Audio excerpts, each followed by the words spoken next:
Alors bonjour à tous. Donc je vais prendre la relève pour répondre à une autre question simple. Oui, simple quand elle est posée comme ça, mais vous verrez qu'en fait elle est, comme Nicolas l'a dit, plus complexe que ce qu'on le croit et que ce qu'on l'imagine. Donc on va essayer de comprendre ce que c'est que l'épigénétique en partant des bases que vient de poser Nicolas sur la chromatine. Ça ne fonctionne pas.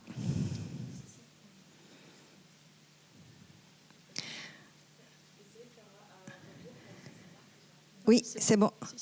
Ah, parce qu'il faut appuyer fort et il y a le pointeur là. D'accord, ça marche. Alors, rapidement, le plan va être assez classique. Je vais essayer de vous expliquer à quoi ça sert l'épigénétique. Comment ça marche, malgré ce qu'a dit Nicolas, on essaye quand même de simplifier les choses pour que tout le monde puisse suivre tous les topos de la journée et vous donner les éléments de base. Et puis j'aborderai deux points qui me semblent particulièrement intéressants quand on parle d'épigénétique. C'est l'hérédité non mendélienne avec la notion de transgénération. Et puis je ferai un petit détour par épigénétique et cancer. Il y a assez peu de topos qui concernent cette thématique-là, donc ça m'a semblé intéressant de faire un petit point dessus. Donc je ne vais pas vous redéfinir ce que c'est la génétique, je pense que ici vous êtes au point. En ce qui concerne l'épigénétique, la première définition de l'épigénétique, elle a été donnée par Waddington au XXe siècle.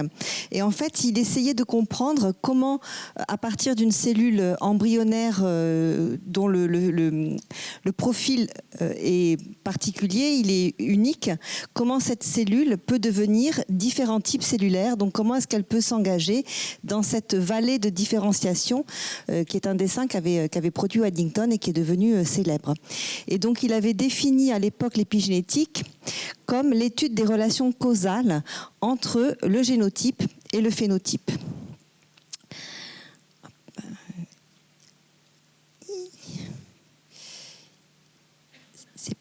Il va peut-être falloir que j'aille me mettre à l'ordi pour passer les dias.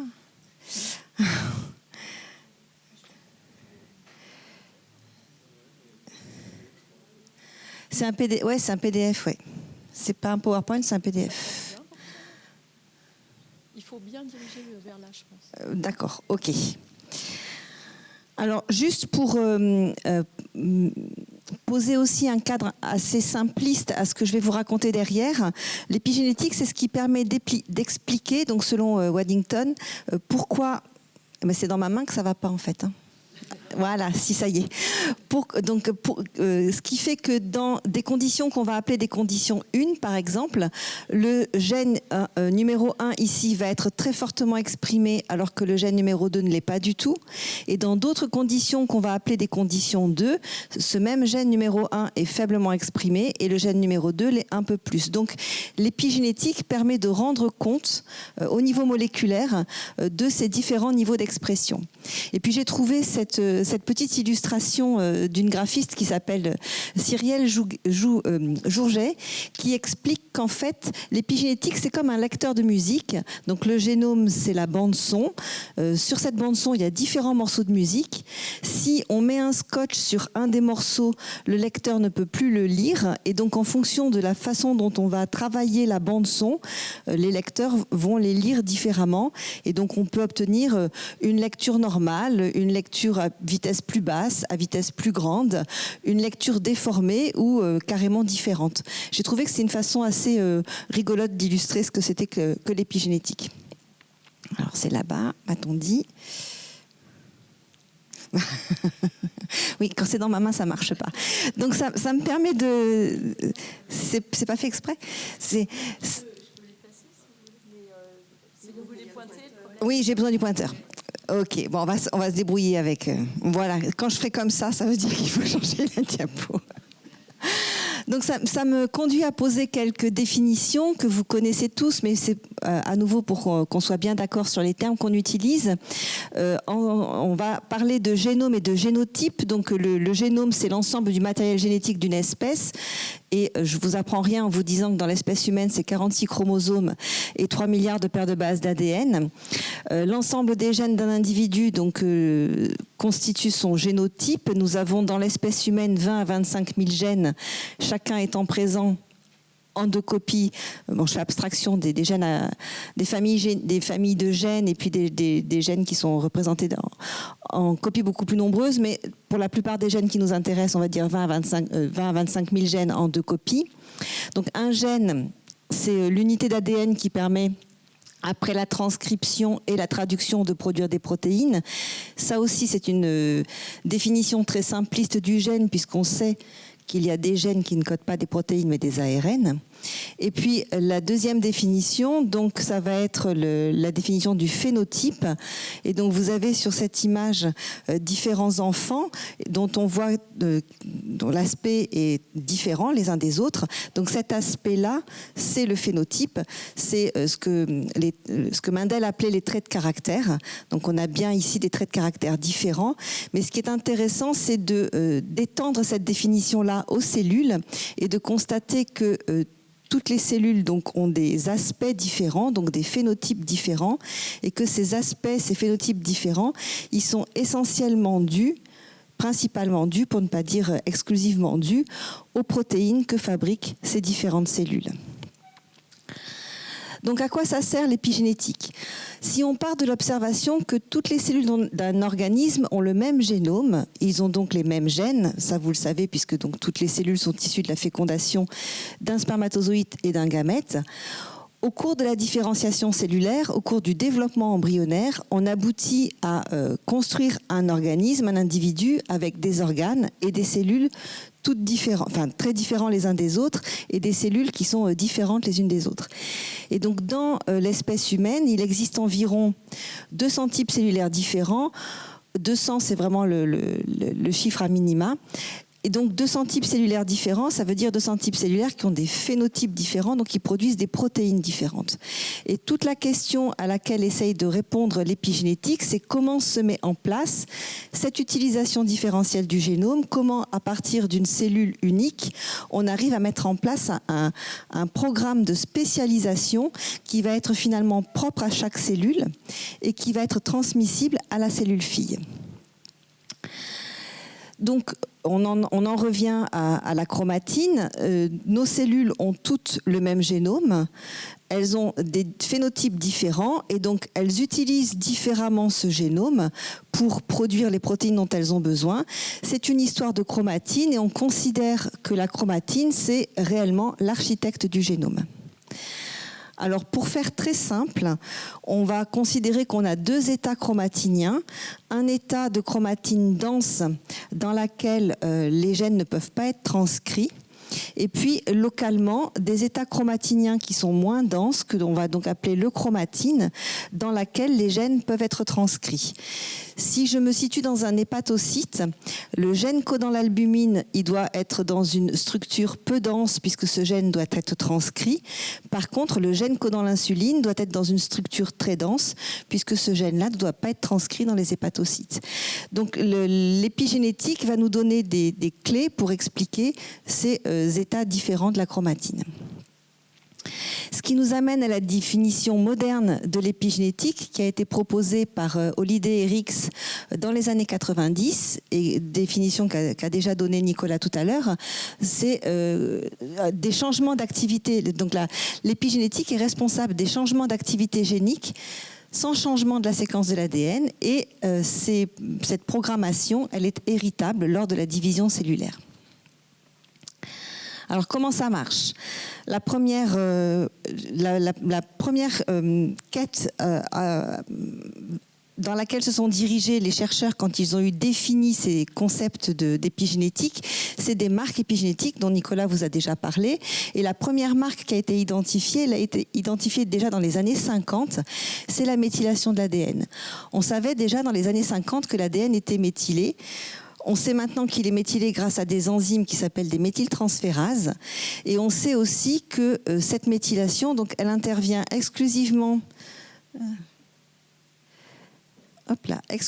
sur les îlots CPG, qu'elle affecte l'expression des gènes en empêchant la fixation des facteurs de transcription. Donc, il y a 2 effets à la méthylation de l'ADN. Un premier effet qui va augmenter le niveau de compaction de la chromatine et un deuxième effet qui est juste une interférence à la liaison qui fait que si dans un gène, on a un promoteur qui est méthylé, la présence des groupements méthyl va empêcher les facteurs de transcription de se fixer sur le promoteur et par là même empêcher la transcription du gène. On sait que ces marques épigénétiques, donc ces méthylations, elles sont transmises lors de la réplication. On sait aussi qu'elles sont très fortement associées aux éléments transposables et que la méthylation de l'ADN, un de ses premiers mécanismes et une de ses premières fonctions, c'est de réprimer l'activité des éléments transposables. Et enfin, on sait que c'est essentiel dans le développement embryonnaire et ensuite dans toute la vie de la cellule, puisque des doubles KO qui sont moins pour les enzymes qui méthylent l'ADN sont des phénotypes létaux. Donc, comme on l'a déjà dit, ça permet de contrôler le niveau de compaction de l'ADN. Et donc, quand on a un ADN qui est fortement méthylé, on a de l'hétérochromatine. Donc ça, c'était pour l'ADN. Les deuxièmes acteurs très importants, Nicolas l'a déjà dit, ce sont les histones. Donc les histones, ça a été présenté, donc je ne vais pas revenir longuement dessus, mais on peut avoir des histones modifiés avec des modifications post-traductionnelles. On peut avoir des variants, et tout ça, c'est rendu fluide grâce au complexe de remodelage de la chromatine. Donc les modifications des histones, elles se font sur les queues d'histones qui sont représentées ici à l'extérieur des nucléosomes. Les variants d'histones, donc ils affectent le cœur des nucléosomes, et les complexes de remodelage, ils permettent soit de modifier un nucléosome, de le faire glisser le long de l'ADN, ou de modifier localement la structure de la chromatine. Donc les histones, elles jouent aussi un rôle du contrôle.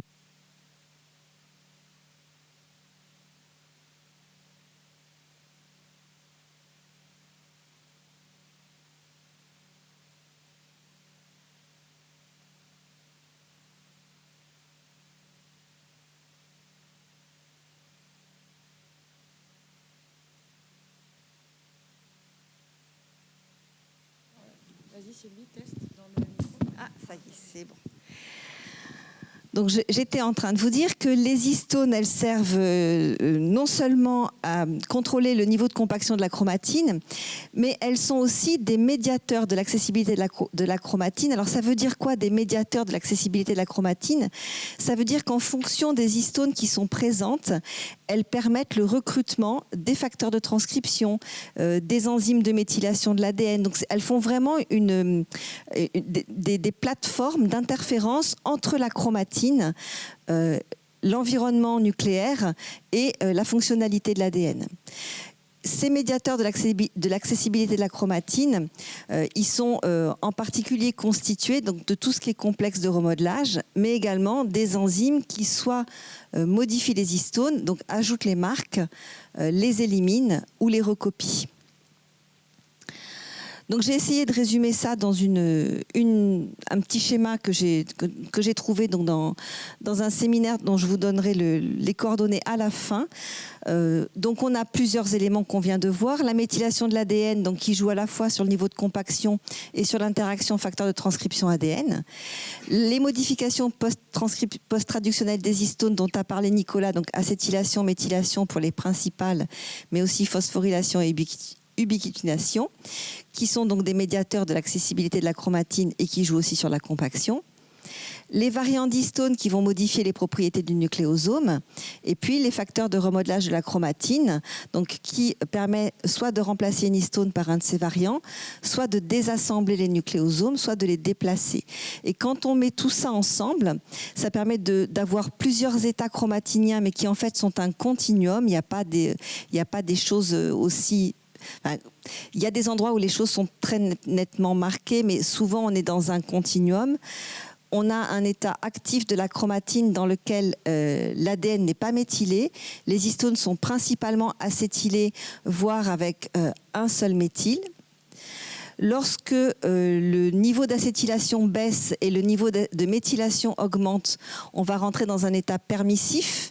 Donc c'est un état qui va permettre la transcription, mais qui peut aussi basculer vers un état répressif, donc qui ne permet plus la transcription, Pour basculer vers l'état répressif, on commence à faire un petit peu de méthylation de l'ADN, on augmente le niveau de méthylation des histones et on diminue le niveau d'acétylation, jusqu'à un état totalement inactif de la chromatine, donc qui ne permet plus du tout la transcription, dans lequel l'ADN est fortement méthylé, les histones ne sont quasiment plus acétylées et elles sont surtout méthylées avec 2 voire 3 méthyles. Donc on a vraiment ce continuum qui permet, de façon peut-être schématique, mais je trouve assez visible, de décrire les différents états chromatiniens dans lesquels on peut trouver les gènes sur lesquels vous travaillez. Alors Annick m'avait demandé de ne pas oublier de parler des micro-ARN, parce que pendant longtemps, les micro-ARN ont été considérés comme des facteurs épigénétiques. Alors dans la définition moderne de l'épigénétique, à savoir des états qui sont transmissibles d'une cellule mère à ses cellules filles, il me semble que les micro-ARN sont exclus de la définition, mais bon, comme ils jouent un rôle dans l'épigénétique au même titre que d'autres éléments, je vous les ai remis ici. Donc c'est quoi les micro-ARN? Donc ce sont des ARN qui sont transcrits à partir du génome. En fait, ce sont des ARN qui ont une structure particulière, ici comme ça en épingle à cheveux, qui vont être maturés par différents complexes que vous connaissez bien, Drosha, Dicer, etc., pour finir sous la forme de micro-ARN matures. Donc ce sont des séquences qui sont extrêmement courtes et qui ont la propriété d'être complémentaires d'ARN messagers codant pour des protéines. Donc c'est spécifique. On a un micro-ARN pour un ARN messager avec une interaction spécifique. Et donc cet appariement du micro-ARN sur l'ARN messager, il peut être soit parfait, comme c'est représenté ici, soit imparfait. Et en fonction d'un appariement parfait ou imparfait, on va avoir un destin différent de l'ARN messager. Quand l'appariement est parfait, l'ARN messager cible est détruit. Il est dégradé par clivage. Et lorsque l'appariement est imparfait, l'ARN messager ne peut plus être traduit.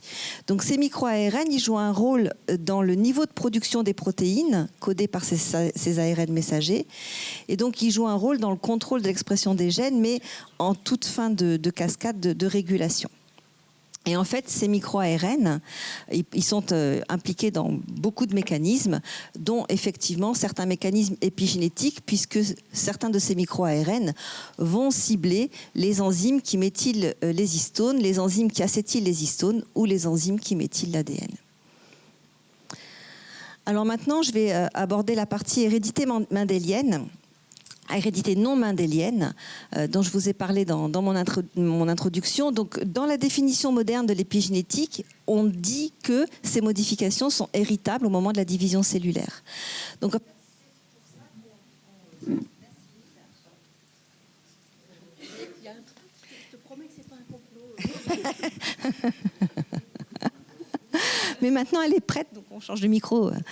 Donc, en fait, ces modifications héritables lors de la division cellulaire constituent ce qu'on appelle la mémoire cellulaire.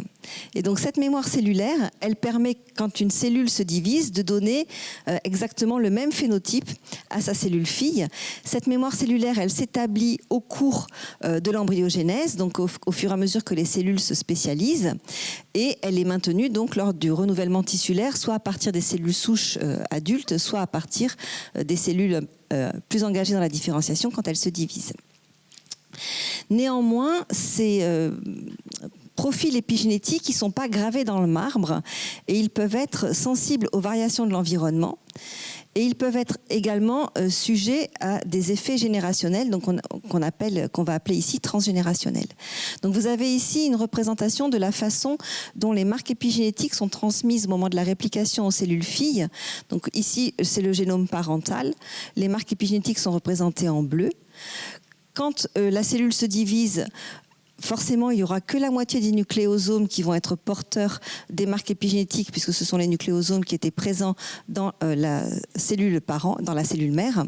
Et les autres nucléosomes ne sont pas porteurs de ces marques épigénétiques. Donc, il y a des enzymes qui sont capables de recopier les marques épigénétiques pour rétablir le profil tel qu'il était dans la cellule mère. Donc ça, c'est pour les histones, et on a la même chose pour la méthylation de l'ADN.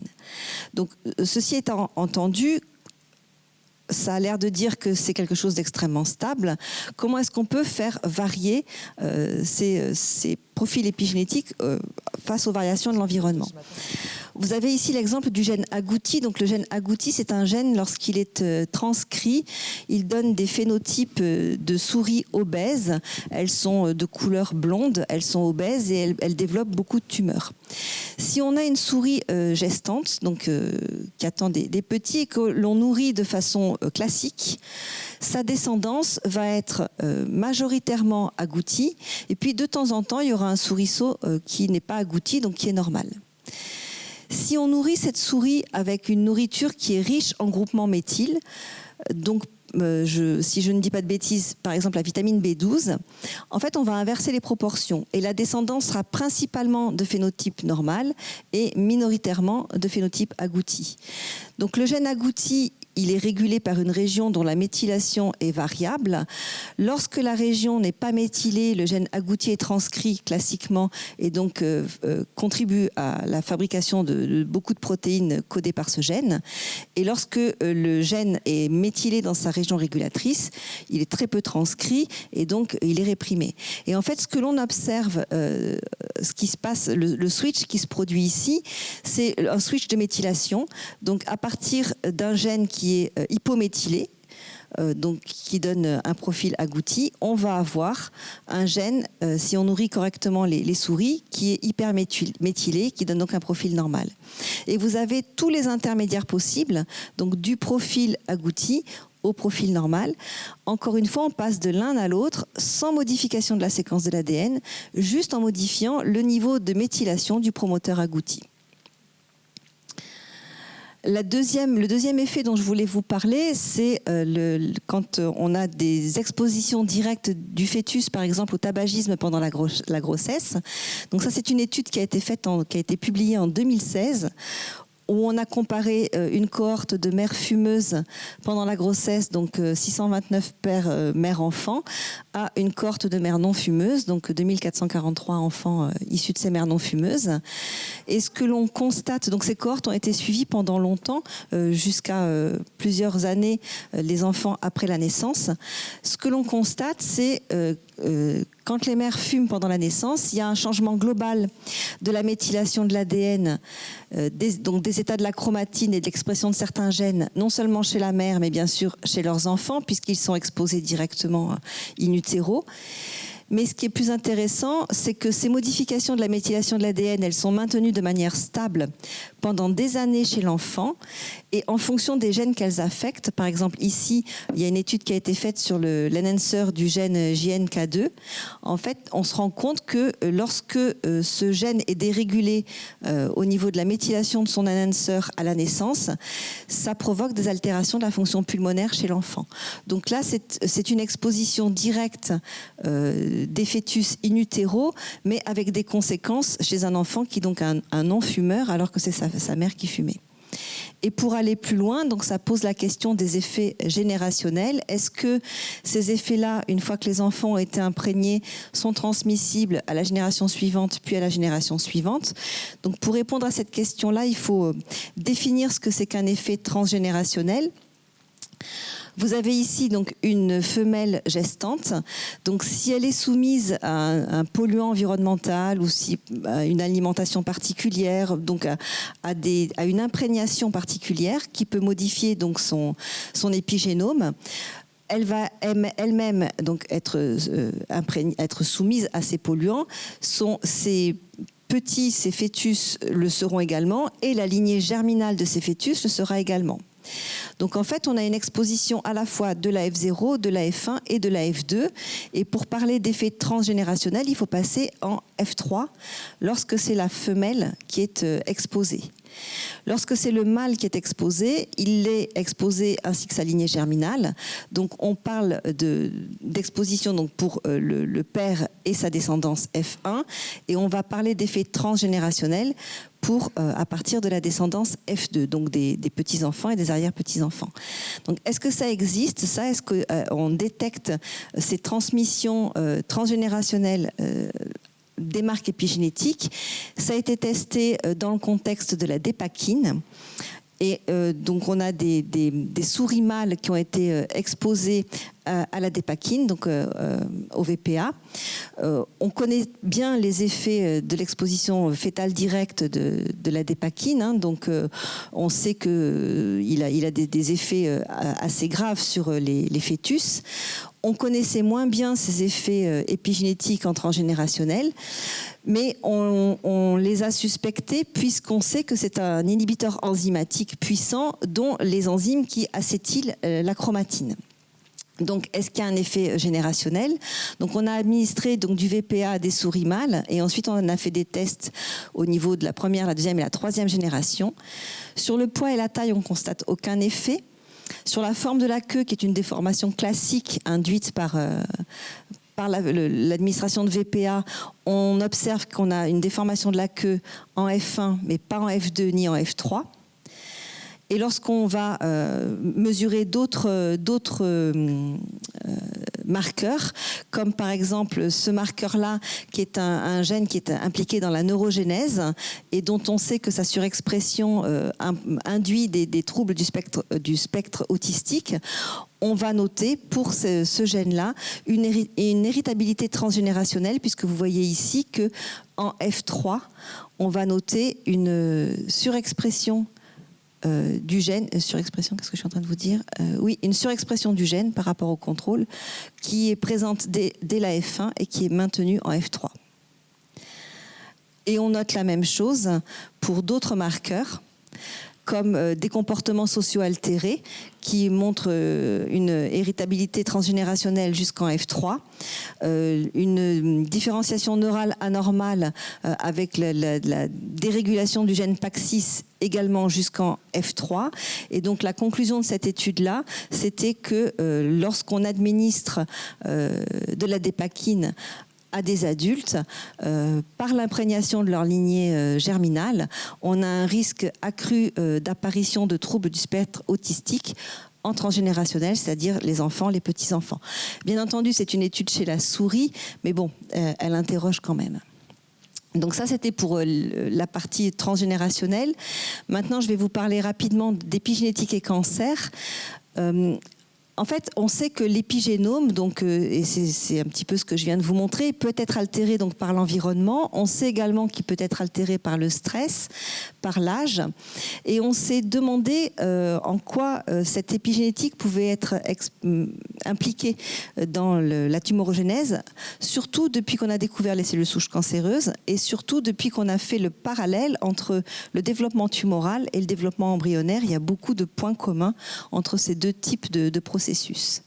Donc, vous savez aussi également que le cancer, en fait, on peut résumer ça à une dérégulation du cycle cellulaire.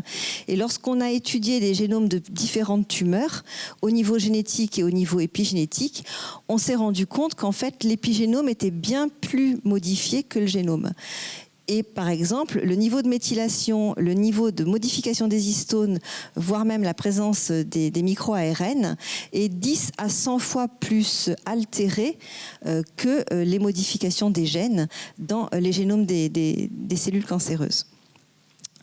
Cette altération, on peut la résumer globalement, même si c'est une approximation, par une hypométhylation globale du génome tumoral. Donc vous avez ici représenté la quantité de cytosine méthylée par rapport à différentes parties du génome, les promoteurs, les régions géniques et puis les régions intergéniques. Et vous voyez que dans les cellules normales, le niveau global de méthylation est bien plus important que dans les cellules cancéreuses. Si on garde en tête que la méthylation réprime la chromatine en la compactant, on comprend bien que si globalement on enlève de la méthylation du génome, on va rendre la chromatine permissive. Et le fait de rendre cette chromatine permissive, en fait, permet d'une part des allers-retours entre des niveaux d'expression normaux, entre guillemets, vers des niveaux d'expression anormaux, et ça va favoriser l'engagement des cellules vers la tumorogénèse, surtout quand cette chromatine permissive s'accompagne de mutations, soit dans les gènes qui contrôlent l'épigénome, soit dans les gènes qui contrôlent le cycle cellulaire, donc l'apoptose, etc. Tous les régulateurs, les enzymes de réparation, etc. Et donc, pour rajouter là-dessus, on sait aussi maintenant avec le séquençage de différentes tumeurs, de centaines de tumeurs, que sur les 58 gènes les plus fréquemment mutés, 16 sont des régulateurs épigénétiques.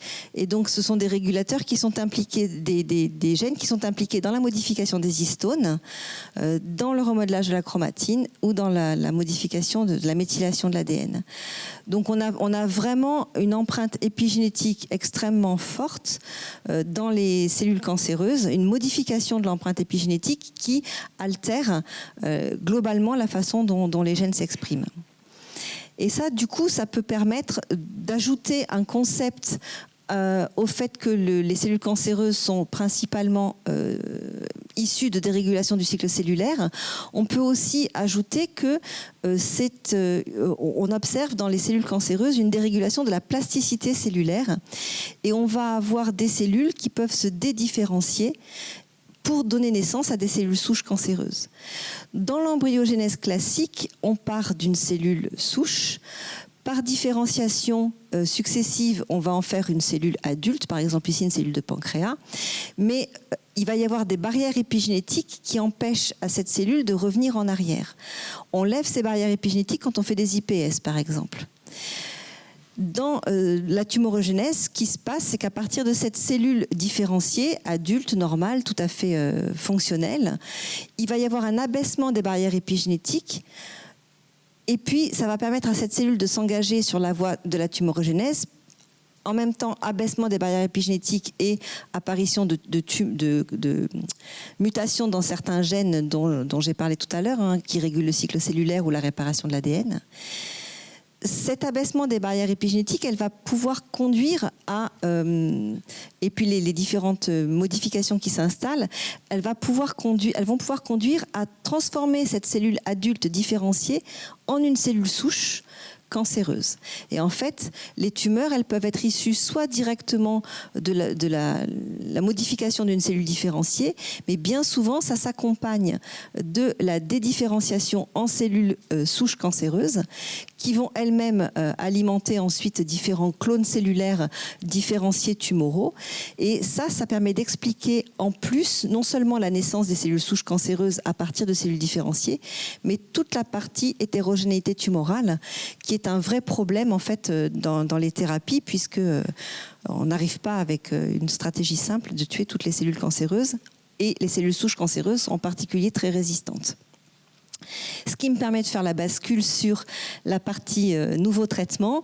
Donc l'épigénétique a ouvert la voie à de nouveaux traitements qui vont cibler les différents acteurs dont je vous ai parlé, dont Nicolas vous a parlé.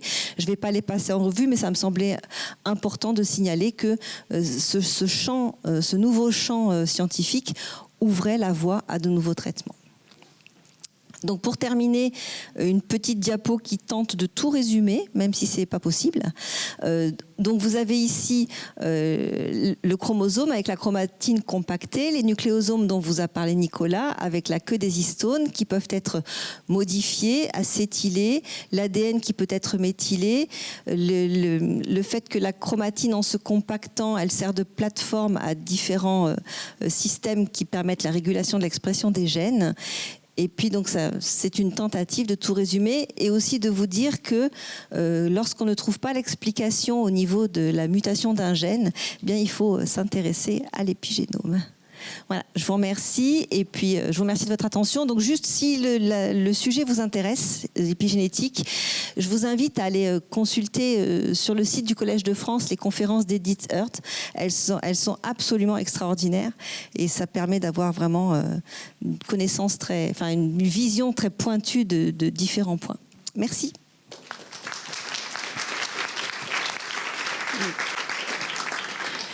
Merci beaucoup Corinne pour cet exposé extrêmement clair. Merci aussi à Nicolas. Donc je vais ouvrir le débat. Est-ce que vous avez des questions à leur poser, Dominique? Ouest et nul en même temps. Et donc ma question concerne en fait vous, est-ce qu'on a regardé s'il y avait des modifications épigénétiques entre l'ADN de personnes ayant vécu avant l'ère pré-industrielle et maintenant? Est-ce qu'on peut le faire pour voir, ou de gens par exemple vivant dans la jungle, complètement non soumis aux polluants actuels, pour voir quelles sont les modifications globales entraînées par les polluants industriels? Pour accéder à l'épigénome complet, il faut avoir la chromatine, donc il faut avoir les histones. Pour je dirais tout ce qui concerne l'archéobiologie ou l'archéogénétique, on arrive à voir le méthylome, le génome méthylé. Donc on commence à avoir des données au niveau du génome méthylé. Mais pour tout ce qui est imprégnation récente, il faut avoir les histones, donc il faut des gens vivants en fait. Mais je sais qu'il y a des gens qui commencent à s'intéresser à ça, qui s'intéressent à analyser, à séquencer l'épigénome de populations, comme vous le dites, qui vivent dans des endroits. Donc c'est en train d'arriver.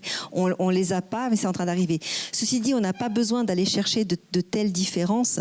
Les différences dans la méthylation des génomes ou dans la modification des histones, on les constate. Elle commence à être constatée au quotidien. On sait par exemple que le bisphénol A modifie l'épigénome de façon importante. Donc on sait que c'est quelque chose qui existe et qu'on est tous soumis en permanence à des facteurs qui modifient notre épigénome. Oui, moi j'avais une question sur le passage transgénérationnel, donc d'un phénotype lié à la méthylation. Sachant, mais mes souvenirs sont peut-être très lointains, que je pensais qu'après la fécondation de deux gamètes, il y avait on érasait tous les marqueurs, enfin surtout la méthylation.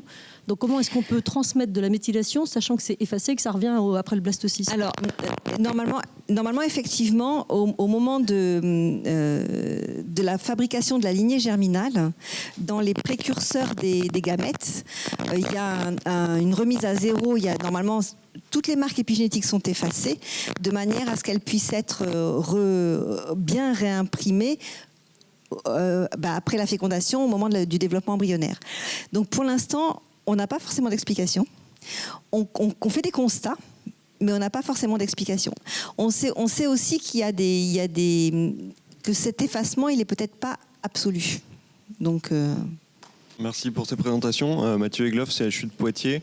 Moi, j'ai une question sur la méthylation, parce qu'on met souvent dans le même sac, du coup, toujours parce qu'en général, on ne peut pas les différencier avec les moyens d'études habituels. La méthylation et l'hydroxyméthylation des cytosines. Oui. Alors je ne saurais pas vous citer une publiée en particulier, mais je crois que des auteurs avaient évoqué le fait que l'hydroxyméthylation pourrait être activateur dans certaines conditions par rapport à la méthylation. Et justement, pour le génome tumoral, je crois que sur la présentation que vous avez montrée, c'est une diminution globale de l'hydroxyméthylation d'après le schéma que j'ai vu, et pas de la méthylation. C'était marqué 5-HMC pour la comparaison génome tumoral, génome cellulaire.